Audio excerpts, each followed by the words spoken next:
Hi everyone, मैं सत्यम और आप सभी को अपने YouTube channel the glimmer of hope पे स्वागत करता हूं।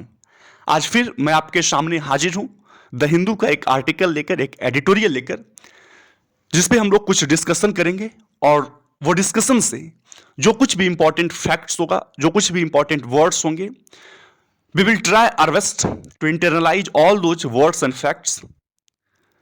Now we are moving towards the title of this very article. We are going to start the discussion. But before that, I would like to request you all that please like and subscribe this channel if you are new to this one. So moving towards the title. The title is Remote Voting on Postal Wallet for NRIs. Remote voting की बात की जा रही है. Remote voting means what? वैसे लोग जो दूर दराज में रह रहे हैं लोग हैं, और उस दौरान अगर हमारे देश में वोटिंग की जो प्रणाली है, वोटिंग स्टार्ट होता है, तो वैसे केस में वैसे लोग अपनी जो राइट टू वोट है वो एक्सरसाइज नहीं कर पाते हैं, वो उनसे वंचित रह जाते हैं. सो एक ऐसी प्रणाली, एक ऐसे सिस्टम की व्यवस्था की जा रही है और उस व्यवस्था पे चर्चा की जा रही है कि वैसे भी लोग अपनी जो मैंडेट है वो कास्ट कर सके, अपनी वोट जो है वो कास्ट कर सकें. और कैसी प्रणाली की व्यवस्था की जा रही है? तो एक पोस्टल बैलेट की व्यवस्था की जा रही है. मतलब डाक के जरिए अपने वोट जो है, अपने जो मैंडेट है वो डाल सकते हैं, कास्ट कर सकते हैं. और कौन से लोग जो नॉन रेसिडेंट इंडियंस हैं बट कुछ कारण से, कुछ नौकरी के लिहाज से, कुछ और भी कारण से वो अपने देश में नहीं है, तो वैसे लोगों के लिए एक प्रणाली का, एक सिस्टम का व्यवस्था किया जा रहा है जिससे वो अपने वोट को कास्ट कर सकते हैं. इस कॉन्टेक्स्ट में इस आर्टिकल को लिखा गया है. आइए हम लोग अब आगे बढ़ते हैं. और ये जो सिस्टम है पार्टिकुलरली किनके लिए? एनआरआईज के लिए. उनकी जो वोटिंग राइट्स हैं, उनकी जो मैंडेट है वो कास्ट किया जा सके, उनको उनसे डिप्राइव नहीं रखा जाए, उनको उनसे वंचित नहीं रखा जाए. तो एक कहीं ना कहीं एक सिस्टम की जरूरत है. और ऐसे कॉन्स्टिट्यूएंसीज में जहाँ पे बड़े तादाद में लोग बाहर जाते हैं, तो वहाँ पे जो रिजल्ट है वोटिंग का वो कहीं ना कहीं उसमें ड्रामेटिक चेंज आ सकता है. So it's very important to have a system from which NRIs can cast their vote. जो एनआरआईज हैं अपने वोट को कास्ट कर सकते हैं. आइए हम लोग पैराग्राफ की ओर मूव करते हैं. Paragraph: shorter term overseas migrants should be able to avail the postal ballot system. क्या है कि जो शॉर्टर टर्म ओवरसीज है, मीन्स जो कुछ छोटे अवधि के लिए, शॉर्ट और टर्म के लिए ओवरसीज माइग्रेंट हैं, मतलब प्रवासी हैं, उनको एबल करना होगा, उनको योग्य बनाना होगा ताकि वो क्या कर सकें? अवेल कर सकें, वो यूज कर सकें, एक्सरसाइज कर सकें जो पोस्टल बैलेट सिस्टम है, पोस्टल बैलेट सिस्टम का यूज कर सकें और अपनी जो मैंडेट है, अपनी जो वोट है उसको कास्ट कर सकें. आइए हम लोग का पैराग्राफ की ओर मूव करते हैं. एक एक लाइन्स, एक एक वर्ड्स को देखेंगे और उससे समझने का प्रयास करेंगे, कॉम्प्रिहेंशन को भी साथ साथ देखते चलेंगे. और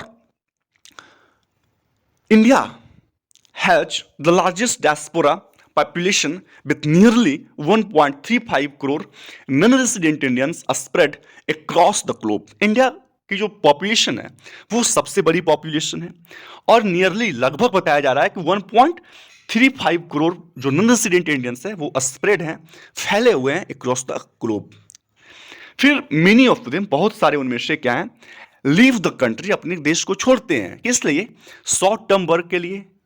and could miss out on exercising some their rights, और उस समय क्या करते हैं? वो मिस आउट ऑन कर देते हैं, अपने चांसेस जो है, उनकी जो अपॉर्चुनिटी है वो खो देते हैं. और किस चीज की अपॉर्चुनिटी उनको मिलती है उस समय? हो सकता है exercising some of their rights, कुछ अपने राइट्स को एक्सरसाइज करने की अपॉर्चुनिटी, अपने राइट्स को यूज करने की जो चांसेस होती है उनको खो देते हैं. और वो राइट्स क्या होते हैं? जैसे कि रजिस्टरिंग देयर वोट, अपने वोट को रजिस्टर करने का राइट्स इन इंडिया की असेंबली और पार्लियामेंट्री इलेक्शंस में.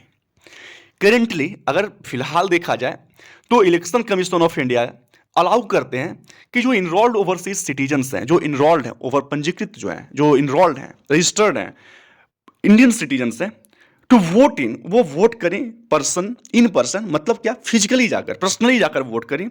एट द पोलिंग स्टेशन, जो पोलिंग स्टेशन है वहां जाकर वोट करें. इन द कॉन्स्टिट्यूएंसीज, उस कॉन्स्टिट्यूएंसीज में जहां द पर्सन इज रजिस्टर्ड, जहां पे व्यक्ति जो है रजिस्टर्ड है एंड ओवरसीज इलेक्टर के तौर पे। विदेश में क्या होता है, जैसे हमारे गांव में बूथ जो होता है बहुत नजदीक होता है, सो वहां पे हम लोग जाते हैं और वोट अपना जो होता है कास्ट कर देते हैं।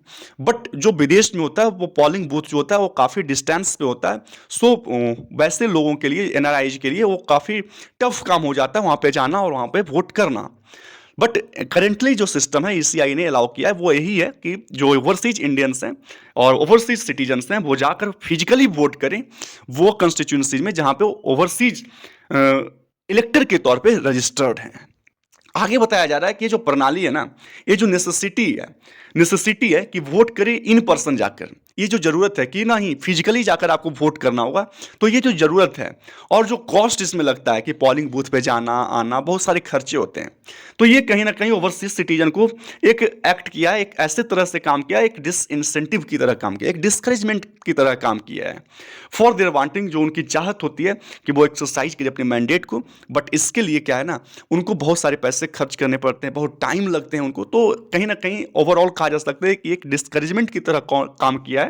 ये जो नेसेसिटी है, इस बात की जो जरूरत है कि जो व्यक्ति ओवरसीज हैं वो फिजिकली जाकर, पर्सनली जाकर वोट करें।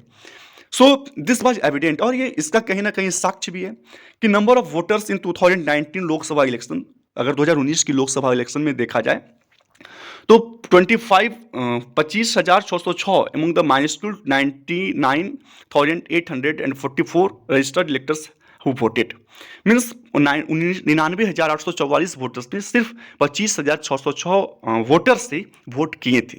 ये साक्ष्य है कहीं ना कहीं, इस बात को दिखाता है कि कहीं ना कहीं क्या है कि उनको बहुत ही टफ काम ये लगता है, बहुत ही उनको कॉस्ट लगता है वहां पे जाकर फिजिकली वोट करना। सो 2014 में क्या हुआ कि एक कमेटी का गठन किया गया ईसीआई के द्वारा, ताकि वो प्रूव कर सकें मेथड्स को, उस मेथड्स को जो इनेबल करता है, ताकि इनेबल किया जा सके ओवरसीज वोटर्स को। Mandates concluded that proxy voting are the most viable, though some political parties objected the idea. एक कमेटी 2014 में गठन किया गया था ईसीआई के द्वारा, उसमें क्या किया गया था, मेथड्स टू प्रूव मेथड्स, उस मेथड्स को प्रूव करने के लिए to enable overseas voters mandates, ताकि इनेबल किया जा सके ओवरसीज वोटर्स मैंडेट को। और उन्होंने इस बात को कंक्लूड किया कि जो प्रॉक्सी वोटिंग है वो सबसे ज़्यादा वायबल है, सबसे ज़्यादा प्रैक्टिसिएबल है, अप्रोप्रिएट है। हालांकि कुछ पॉलिटिकल पार्टीज, कुछ राजनीतिक दलों ने इस आइडिया को क्या किया था, विरोध भी किए थे। ए बिल वाज पास्ड, एक बिल को पास किया जाता है 16th लोकसभा इलेक्शन में 2014-19 में, ताकि इनेबल किया जा सके इस बात को, प्रॉक्सी वोटिंग को, लेकिन इसको टर्मिनेट कर दिया गया था। 2020 में क्या हुआ कि जो ईसीआई है approach the government to permit NRIs to vote via postal ballot. 2020 में ईसीआई ने अप्रोच किया था गवर्नमेंट से, ताकि वो परमिट कर सके एनआरआईज को पोस्टल बैलेट के जरिए अपने वोट को कास्ट करने का। सिमिलर टू द सिस्टम, उसी सिस्टम से सिमिलर है जो ऑलरेडी यूज किया जा रहा है सर्विस वोटर्स के द्वारा, जैसे the electronically transmitted postal ballot system ETBPS के द्वारा, जो अलाउ करता है रजिस्टरिंग देयर मैंडेट, अपने मैंडेट को रजिस्टर करें ऑन ए डाउनलोडेड ईटीबीपी को डाउनलोड करके एंड सेंडिंग इट, और उसको सेंड करना है returning officer of the constituency, जो उस कॉन्स्टिट्यूंसी के रिटर्निंग ऑफिसर हैं, उस कॉन्स्टिट्यूंसी के जो ऑफिशियल्स हैं जो कंडक्ट करते हैं वोटिंग सिस्टम को, तो उनको प्रदान करना होगा। फिर on the face of it, अगर सरफेसली देखा जाए, स्विमिंगली अगर देखा जाए, अलाउइंग पोस्टल बैलेट की जो प्रणाली है, जो सिस्टम है, उसको यूज करना should be a good move. ये एक बहुत अच्छा मूव होने वाला है, एक वेलकमिंग मूव है एनआरआईज के लिए, even if this Dutch increase the burden. हालांकि क्या है ना, भले ही ये बर्डन जो है, जो बोझ है, वो कहीं ना कहीं बढ़ा देगा एम्बेसी को और जो काउंसलर ऑफिशियल्स हैं। This is also a more trustworthy भी, ये कहीं ना कहीं एक ज़्यादा ट्रस्टवर्दी तरीका है रजिस्टर करने का अपने मैंडेट्स को, रेदर देन अपॉइंटिंग प्रॉक्सीज, उससे कि आप एक प्रॉक्सीज को अपॉइंट करें, विच इज करेंटली अलाउड, जो अभी करेंटली अलाउड है सर्विस पर्सनल के लिए, वो are limited number in each constituencies. वो क्या है ना, अनलिमिटेड नंबर है हर एक कॉन्स्टिट्यूंसी में, unlike NRIs who could constitute a more substantial chunk among the electorate in some states. अगर एनआरआईज देखा जाए कुछ खास स्टेट्स में, तो बहुत ही सब्सटेंशियल चंक में मौजूद होते हैं, मीन्स एक लार्ज चंक में मौजूद होते हैं ये, और लेकिन जो प्रॉक्सी वोटिंग का जो सिस्टम है वो कहीं ना कहीं लिमिटेड होता है। जो सर्विस पर्सनल हैं वो लिमिटेड होते हैं, लेकिन जो एनआरआईज है वो काफ़ी तादाद में मौजूद होते हैं। सो करेंटली जो सिस्टम है वो लिमिटेड है ना। आगे क्या है कि इन 2014 में डिस्कशन चला था, ऑर्गेनाइज किया गया था ईसीआई के द्वारा। Some party raise the question, कुछ पार्टी ने, कुछ दलों ने इस बात को उठाया था, इस सवाल को उठाया था कि whether NRIs will get a benefit denied to internal migrant workers, कि क्या जो एनआरआईज हैं उन अधिकार को उनको मिलेगा, उन अधिकार का उनको फायदा मिलेगा जो अधिकार से जो इंटरनल माइग्रेंट है वंचित रहते हैं, जो अपने देश में ही एक जगह से दूसरे जगह माइग्रेट करते हैं, तो उनको वो अधिकार नहीं दिया जा रहा है और एनआईएज को वह अधिकार दिया जा रहा है। तो ऐसे सवाल खड़े किए गए थे कुछ पॉलिटिकल पार्टीज के द्वारा कि क्या एनआरआईज को वो सारे लाभ दिए जा रहे हैं जो इंटरनल माइग्रेंट को नहीं दिए जा रहे हैं, क्या ऐसी बात है। लेकिन अगर देखा जाए तो जो हायर कॉस्ट है travel back to India as opposed to traveling within is a valid reason for allowing NRIs the partially electronic postal balloting facility। लेकिन जो रीजन क्या है कि एक व्यक्ति जो विदेश में रहता हो उसको इंडिया आने का जो खर्च है, और एक व्यक्ति जो इंडिया में ही है बट कहीं किसी दूसरे स्टेट्स में है तो उनको आने का जो खर्च है, तो दोनों में बहुत ज़्यादा डिफरेंस है। तो ये डिफरेंस कहीं ना कहीं एक वैलिड रीजन की तरह काम कर रहा होता है। किस लिए वैलिड रीजन, ताकि वो अलाउ कर सके एनआरआईज को जो partially electronic voting balloting system है उसको अलाउ किया जाना चाहिए। इस तथ्य से अगर देखा जाए तब सेवरल डेमोक्रेटिक कंट्रीज, बहुत सारे डेमोक्रेटिक कंट्रीज अलाउ करते हैं for this option to their overseas citizens के लिए। जो ओवरसीज सिटीजन्स हैं बहुत सारे ऐसे डेमोक्रेटिक कंट्रीज जो इस बात को अलाउ करते हैं। बट अगेन लेकिन एक बार फिर से देखा जाए कि none has to deal with anything near the skill India has. लेकिन इंडिया का जो पॉपुलेशन है, इंडिया को जो प्रॉब्लम फेस करना पड़ता है वो दूसरे देशों से कहीं ज़्यादा होता है। इंडिया का पॉपुलेशन बहुत ज़्यादा है, इंडिया में जो लोग बाहर में रहते हैं वो बहुत ज़्यादा होते हैं। सो इंडिया को बहुत सारे लोग इस सिस्टम को सपोर्ट करते हैं, बहुत सारे डेमोक्रेटिक कंट्री ये ऑप्शन देते हैं अपने एनआरआईज को, लेकिन इंडिया को कहीं ना कहीं उनके मुकाबले बहुत ज़्यादा प्रॉब्लम को फेस करना पड़ता है। फिर द मोर इंपॉर्टेंट क्वेश्चन, जो सबसे ज़्यादा इंपॉर्टेंट क्वेश्चन जिसको टैकल करना होगा, जब आप एक्सटेंड करिएगा फैसिलिटी को, वोटिंग फैसिलिटीज को टू ओवरसीज के लिए, Indians is whether longer overseas Indians के लिए क्या whether longer term migrant should be also be allowed to register their mandate as the idea behind limiting voter to a specific constituencies on account of their residency will become इनफ्रक्चुअस।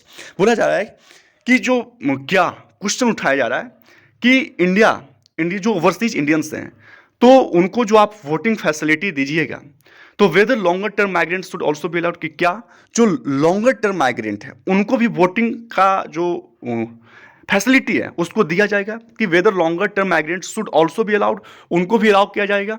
इसलिए कि अपने register करें अपने mandates को, क्योंकि जो idea है, क्योंकि इसमें जो मतदाताएं हैं उनके निवास के आधार पर एक जो स्पेसिफिक निर्वाचन क्षेत्र है तक सीमित करने का जो आइडिया है वो कहीं ना कहीं निसफल साबित हो जाएगा। तो क्या इस बात को लागू किया जाएगा, जो लॉन्ग टर्म माइग्रेंट हैं तो उनको भी इस प्रणाली में लाया जाएगा कि वो अपने रजिस्टर कर सके वोट को। देयरफॉर हालांकि अगर postal ballot system Indeed institute, अगर वास्तव में उसको इंस्टीट्यूट किया लाया जाता है तो रूल्स जो है ना, रूल्स और रेगुलेशंस जो है मस्ट बी क्लियरली फ्रेम्ड, उसको बहुत ही क्रिस्टल क्लियर रखना होगा, उसको स्पष्ट रूप से फ्रेम करना होगा, फॉर्मुलेट करना होगा फॉर वोटर्स एलिजिबिलिटी, वोटर्स की एलिजिबिलिटी के लिए on the basis of their, और वो किस आधार पे होनी चाहिए, तो their time spent away from the country, वो कितना टाइम स्पेंड करता है अवे फ्रॉम द कंट्री, अपने कंट्री से दूर, तभी इस सिस्टम को चलाया जा सकता है। एक क्रिस्टल क्लियर फ्रेम होना चाहिए एलिजिबिलिटी को लेकर, वोटर्स की एलिजिबिलिटी को लेकर। So this is all about this article and this is the end of this article I think. Yes, आशा करते हैं कि ये आर्टिकल आपको समझ में आया होगा। The essence is much more clear कि एनआरआईज जो हैं वो बहुत सारे अगर कॉन्स्टिट्यूंसी में देखा जाए, बहुत सारे इंडियन स्टेट्स में अगर देखा जाए तो बहुत सारे लोग बाहर में रहते हैं, और अगर उन बाहर में रहते हुए लोगों को अगर इस प्रणाली से जोड़ा जाए कि वो पोस्ट के द्वारा अपने मैंडेट को भेज सकते हैं, अपनी जो व्यवस्था है उस व्यवस्था के द्वारा वो अपनी राय को, अपने वोट को भेज सकते हैं, तो कहीं ना कहीं उस स्टेट में वो जो वोटिंग है, वो जो रिजल्ट है वोटिंग का, वो एक ड्रामेटिक रिवर्स ला सकता है, एक बदलाव ला सकता है। सो वो इस व्यवस्था को, जो पोस्टल बैलेट का व्यवस्था है, उसको लाने का प्रयास किया जा रहा है। प्रॉक्सी वोटिंग और जो ईसीआई के द्वारा जो करेंट अलाउंस है कि आप फिजिकली जाकर ओवरसीज के लिए, कि आप फिजिकली जाकर पोलिंग बूथ पे अपना वोट को मैंडेट कर सकते हैं, कास्ट कर सकते हैं, बट उनके लिए एक इंकरेजमेंट की तरह पे काम करता है, क्योंकि जो कॉस्ट है, जो टाइम लगता है पोलिंग स्टेशन बूथ पे जाना, वो काफ़ी ज़्यादा होता है। सो वो इस तरह के काम को अंजाम देने में निसफल हो जाते हैं। दूसरी चीज़ ये है कि बहुत सारे लोग प्रॉक्सी वोटिंग को भी सपोर्ट करते हैं, बट प्रॉक्सी वोटिंग के कहीं ना कहीं भी ज़्यादा ट्रस्टवर्दी जो होता है वो क्या होता है, पोस्टल वाला होता है, सिस्टम होता है। और सेकेंड मोस्ट इंपॉर्टेंट थिंग वो ये है कि जो मामला है, कि मामला क्या है कि जो पोस्टल सर्विस है, तो जो इंडिया में जो क्वेश्चंस खड़ा किए जा रहे हैं कि क्या माइग्रेंट वर्कर जो इंडिया के विदिन हैं, तो उनको कुछ राइट्स से, उनके जो अधिकार हैं, कि जो एनआरआईज को अधिकार दिए जा रहे हैं, क्या उनसे उनको दूर रखा जा रहा है। लेकिन अगर तथ्य को देखा जाए कि जो इंडिया बाहर में रह रहे हैं, विदेश में रह रहे हैं, उनको इंडिया आने में जो खर्च होंगे वो कहीं ज़्यादा होंगे कि जो इंडिया की विदिन है उनको आने में। जैसे हम अगर बिहार के हैं और गुजरात में रहते हैं तो ज़्यादा खर्च नहीं होगा, लेकिन अगर हम बिहार में हैं और यूएसए में रहते हैं तो वहाँ से आने में बहुत खर्च होगा। इसलिए अगर इस तथ्य को ध्यान में रखते हुए अगर देखा जाए तो कहीं ना कहीं पोस्टल जो सर्विस है, बैलेट मैंडेट करने का, वो उनके लिए काफ़ी अच्छा होगा और ये कहीं ना कहीं एक बहुत अच्छा रोल प्ले कर सकता है वैसे स्टेट्स में, वैसे कॉन्स्टिट्यूंसी में जहाँ पे बड़े तादाद से लोग बाहर जाते हैं। सो this is all the essence of this very article, और आशा करते हैं कि आर्टिकल आपको समझ में आया होगा। सो फिर हम लोग कल मिलते हैं, तब तक के लिए धन्यवाद। Take care all of you, thank you, have a nice day.